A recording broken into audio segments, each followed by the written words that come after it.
Hello everyone, welcome to my YouTube channel Math Decode. Today we are going to discuss case study based question that will come in your DAV class 8th mathematics exam. We have done earlier question number 17 and 18. आज हम करेंगे question number 19. You can see the question on the screen.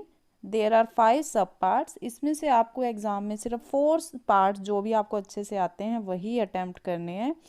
Let's read the question first of all. ₹8,000 at a certain rate for 3 years compounded annually. What is given. Asha है एक girl, उसने invest किए हैं ₹8,000 और कितने रेट ऑफ इंटरेस्ट के according वो हमें नहीं गिवन है. हमें टाइम गिवन है फॉर 3 years कंपाउंडेड एनुअली. अब ये जो इन्वेस्ट मनी है इसको आप क्या कहेंगे, प्रिंसिपल मनी. ज़्यादातर हम ये सोचते हैं ना कि बैंक से अगर हम लेते हैं पैसे तो वही प्रिंसिपल मनी होता है या किसी से उधार लेते हैं. तो यहाँ पर अगर आप इन्वेस्ट भी कर रहे हो तो भी ये क्या है, एक तरह से प्रिंसिपल मनी है. Now she finds at the end of 1 year it amounts to ₹9,200. अब एक साल के बाद क्या हो जाता है, उसका जो मनी उसने इन्वेस्ट की थी वो कितनी बन जाती है, 9,200. अब ये मनी कैसे बनी, अमाउंट हमारा हमेशा बनता है principal plus interest. So what is given, first of all you have to write down principal money is given 8,000 rupees का साइन जरूर लगाना है. एंड हमें जो टाइम है वो 3 years गिवन है, बट हम क्वेश्चन के अकॉर्डिंग चेक करेंगे कि हमें टाइम क्या लेना है, क्योंकि there are 5 sub parts on one statement. अब हमें क्या गिवन है, one more thing, amount. Amount हमारे पास गिवन है ₹9,200. फर्स्ट क्वेश्चन हम रीड करेंगे ए पार्ट. इससे पहले हमें गिवन है on the basis of above information answer the following questions. अब क्वेश्चंस के हमें आंसर देने हैं. A part is rate of interest is. इस क्वेश्चन में हमें फर्स्ट पार्ट में फाइंड करना है R. Rate of interest is और हमें टाइम क्या गिवन है, 1 year. अब 1 year किस लिए क्यों गिवन है, क्योंकि यहाँ पर ना जो ये अमाउंट है वो 1 year के बाद हमें मिल रहा है. तो इसके अकॉर्डिंग हम 1 year के अकॉर्डिंग क्या फाइंड करेंगे, रेट ऑफ इंटरेस्ट. अब आप इसको CI फॉर्मूला से भी कर सकते हो और अगर आप सिंपल इंटरेस्ट फॉर्मूला लगाना चाहो वो भी कर सकते हो. So let's start. अगर हम अमाउंट वाला CI वाला फॉर्मूला लगाएंगे तो what is the formula, A is equal to P1 plus क्या आएगा यहाँ, R/100 and above time.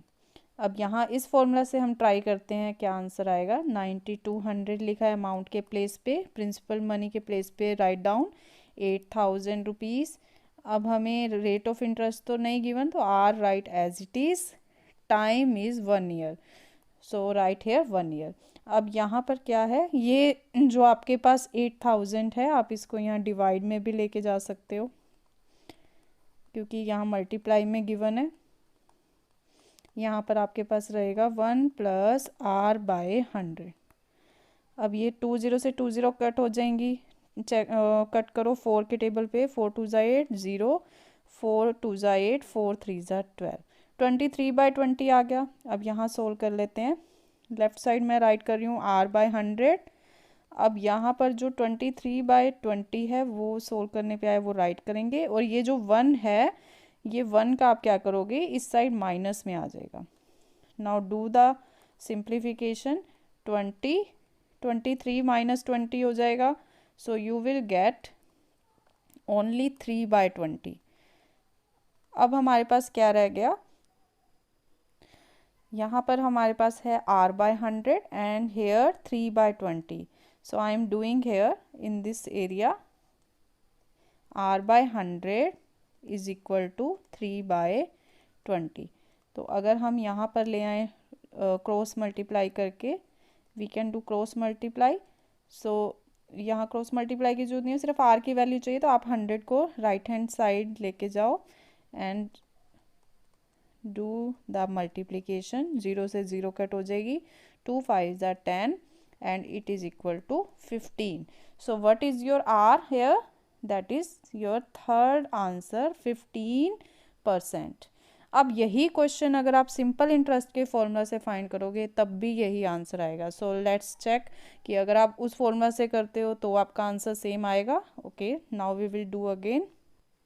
All information are same, principal money वही रहेगा, अमाउंट वही रहेगा, आर हमें फाइंड करना है। Now what we can do, अब आप सिंपल इंटरेस्ट के फॉर्मूला से फाइंड करोगे। So write down S I is equal to P multiply R multiply T divide by 100। इस फॉर्मूला से देखते हैं सेम आंसर आएगा। अब एस आई चाहिए यहाँ पर, तो एस आई हमें कैसे मिलता है, राइट डाउन एस आई निकालने का formula, always remember it, amount minus principal. अब यहाँ पर अमाउंट है 9200, 9200 में से अगर आप माइनस करोगे 8000 then you will get after subtraction 1200 rupees. Okay, अब यहाँ पर पुट करेंगे एस आई की वैल्यू 1200, पी हमें गिवन है 8000 and R we have to find, so write as it is time 1 year and here 100। Do the simplification, 2 0 cut हो जाएंगी। अब ये जो 80 है हम लेफ्ट हैंड साइड ले जाते हैं इसको डिवाइड में, because here it is in multiplication, R multiply 1 तो आर ही रहेगा। अब 0 से 0 कट, 4 2 ज़ा 8, 4 3 ज़ा 12 एंड 2 पे फिर कट हो जाएगा 15। So what you get, R is 15। Now you can compare which formula is best for doing this sum in short time. So by simple interest formula you can find easily the answer. Now we will move to the question number B. Interest occurred in second year. Now interest occurred in second year का mean है हमें time 1 year ही लेना है। पर money लोगे further year का तो वो प्रीवियस ईयर का अमाउंट मनी होता है, तो यहाँ पर हमारा रहेगा प्रिंसिपल मनी इज़ 9200। नाउ अब आप क्या सी आई वाले फॉर्मूला से करना चाहते हो उससे भी कर सकते हो, बट यहाँ पर मैं सिंपल इंटरेस्ट के फॉर्मूला से करवा देती हूँ, ये बहुत इजी रहेगा। You can check by the other formula also. Simple interest is equal to P into R into T divide by 100। अब यहाँ पर प्रिंसिपल मनी हमारे पास क्या है 9200, यहाँ पर एस आई हमें फाइंड करना है सेकेंड ईयर के लिए, तो principal money we will write down 9200, rate of interest is 15, time is 1 year divide by 100 and solve it. अब आपके पास सिर्फ रह गया 92 मल्टीप्लाई 15। आप रफ में इसको मल्टीप्लाई करके देख लो, 5 2 ज़ा 10, 5 9 ज़ा 45 एंड 1 46 एंड ये आपका आ जाएगा 92 6 2 8 9 4 1380 rupees. You can check the answer. Yes, there is the second part. So this is your answer for the B part. That is rupees 1300 या 1380 rupees. अगर आप इसको सी आई वाले फॉर्मूला से फाइंड करोगे you get the same answer. So now we will move to the C part, amount at the end of third year. In this part what you have to do, अब हमें third year के and तक का amount find करना है। In C part amount at the end of third year, यहाँ पर हमें थर्ड ईयर के जो एंड पे आपका अमाउंट रहेगा वो फाइंड करना है। आप इसको सीधा सी आई वाले फॉर्मूला से फाइंड कर सकते हो। यहाँ पर हम क्या राइट करेंगे, amount is equal to P 1 plus R by 100 time. अब यहाँ पर अमाउंट हमें क्या गिवन है क्वेश्चन में, ये हमें फाइंड करना है। अब प्रिंसिपल मनी आप क्या लेके चलोगे 8000 एंड 1 प्लस आर, आर हमारे पास क्या है 15% जो हमने स्टार्टिंग में फाइंड की थी। अब टाइम आप ना 3 years लेके चलोगे, लास्ट में हमें फाइंड करना है ना amount at the end of third year, तो इसका मीन है हमें टोटल 3 years का फाइंड करना है, तो ये सी आई वाले फॉर्मूला से इजी हो जाएगा। नाउ सोल्व इट, 8000 एंड 5 3 ज़ा 15, 5 2 ज़ा 10 और 20, 21 ज़ा 20 प्लस 3 23, तो ये इस फॉर्मूला से आप फाइंड करोगे। Now do the multiplication 3 times because power is 3 and simplify it. अब नीचे वाले तो सब कट जाएंगे, पहले 3 zeros we will cut it now. अब ये 2 2 ज़ा 4 4 2 ज़ा 8, पूरा का पूरा 8 कट जाएगा। मेन थिंग इज़ आपको ये तीनों को मल्टीप्लाई करना है। अब मैं आपको एक शॉर्ट ट्रिक बताती हूँ, जल्दी से आप आंसर इसका फाइंड कर सकते हो। यूनिट डिजिट मल्टीप्लाई करो फर्स्ट ऑफ ऑल। 3 3 ज़ा 9, 9 3 ज़ा 27। अब यूनिट डिजिट क्या आएगा जो आंसर का, वो 7 आएगा। तो यू कैन चेक आउट कि इन 4 ऑप्शन में सिर्फ एक ही ऑप्शन में 7 है, that is the first part. अगर आपके पास इन केस किसी 2 ऑप्शन में लास्ट डिजिट 7 होगा तो फिर आपको प्रॉपर मल्टीप्लाई करके देखना पड़ेगा, बट इसमें हम स्ट्रेट आंसर टिक कर सकते हैं by checking the unit digit, that is the first answer and this is your answer of C part.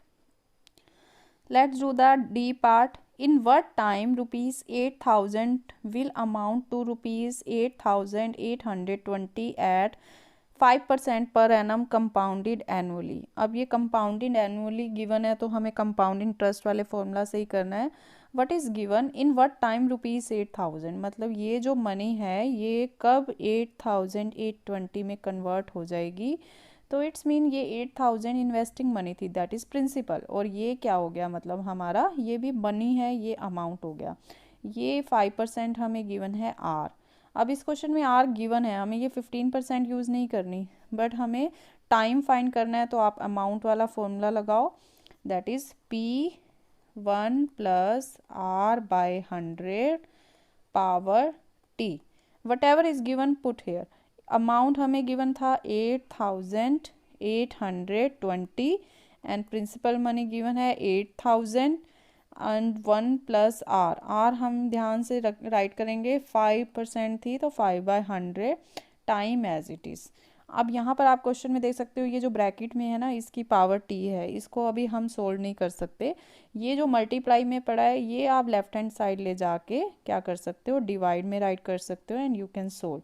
So first step is 8,000 को लेफ्ट हैंड साइड डिवाइड में लेके जाना, और यहाँ पर आप कट जरूर कर सकते हो। 5 1 ज़ा 5, 5 2 ज़ा 10 एंड 20, 21 ज़ा 20, और ये आ जाएगा 21/20 पावर टी। अब ये आप कट कर लो। फर्स्ट ऑफ ऑल आपको एक चीज़ ध्यान रखनी है, जो भी आपका ये इस टाइप का क्वेश्चन आएगा, आपने अपनी बुक में भी किया होगा कि ये जो पावर टी में है इसको आप ओपन नहीं कर सकते। तो इट्स मीन जो आपके लेफ्ट हैंड साइड है उसको भी इसी बेस में आपको क्या करना है, कन्वर्ट। मतलब ये 8,882 डिवाइड बाई 800 को हमें 21/20 फॉर्म में लाना है, ताकि हम पावर्स को कंपेयर करके टी फाइंड करें। तो ये आपका कट हो रहा है, एक बार कट कर लेते हैं। 2 4 ज़ा 8, और ये भी 2 पे कट हो जाएगा। 2 4 ज़ा 8, 2 4 ज़ा 8, 2 1 ज़ा 2, इट्स मीन 441 डिवाइड बाय 400। आप इसको क्या राइट कर सकते हो, देखो 400 है, किसी चीज़ का स्क्वायर क्यूब में कन्वर्ट हो सकता है, तो 400 होता है 20 का स्क्वायर और 441 होता है 21 का स्क्वायर। तो ये हमारा बन गया 21/20 का स्क्वायर। तो ये आपके लिए हिंट है कि ये इन्हीं के स्क्वायर या क्यूब समथिंग में क्या होगा, कन्वर्ट होगा। तो आप एक जो भी इजी वाला नंबर है, जैसे 4 को आप लिख सकते हो 2 का स्क्वायर, तो ये 0 2 0 0 का स्क्वायर, तो यहाँ से आपको 20 हिंट मिल गया। तो ये स्क्वायर में कन्वर्ट हो रहा है, इट्स मीन जो ऊपर वाला भी है वो भी स्क्वायर में ही कन्वर्ट होगा, और वो आपको देखना है वो कौन से नंबर पे कन्वर्ट होगा। और वो हमें हिंट मिल रहा है कि राइट हैंड साइड 21 है, तो एक बार बस चेक कर लो कि 21 × 21 441 होता है या नहीं। नाउ आफ्टर दैट आपके पास जो राइट हैंड साइड था वो 21/20 पावर टी था। अब हम क्या करेंगे, दोनों के बेस सेम है तो we can compare the power. So on comparing you have to write down t is equal to 2. So what is your answer? That is second part, 2 years. Hope you understood the question. So please subscribe my channel, like and share as you can. So you will get latest update which video I will upload on my channel. तो आपको जल्दी से पता चल जाएगा, और bell icon ज़रूर दबाना। Now let's do the E part. E part is very simple, इसमें आपको कोई कैलकुलेशन नहीं करनी, it's just about your knowledge. For a given rate of interest and time what is more profitable to the depositor. एक depositor है, उसके लिए कौन सा rate of interest more profitable रहेगा, मतलब उसमें इसको ज़्यादा फ़ायदा होगा। देखो कंपाउंड इंटरेस्ट अगर आपने पूरा चैप्टर पढ़ा है, उसके अंडरस्टैंड करते हो बेसिक्स को, कॉन्सेप्ट को, तो आपको पता है जो फर्स्ट ईयर के लिए कंपाउंड और सिंपल इंटरेस्ट सेम आता है, बट इन फर्दर अगर आप कंपेयर करते हो, क्वेश्चंस भी किए आपने, तो हमेशा कंपाउंड इंटरेस्ट क्या आएगा, ज़्यादा आएगा। अब सी पार्ट दिया हुआ है बोथ आर इक्वली प्रॉफिटेबल, ये तो कभी नहीं होगा। Can not be determined is also wrong, so what is your answer? ये आपके जो हैं सी डी थर्ड फोर्थ ये सब रोंग है।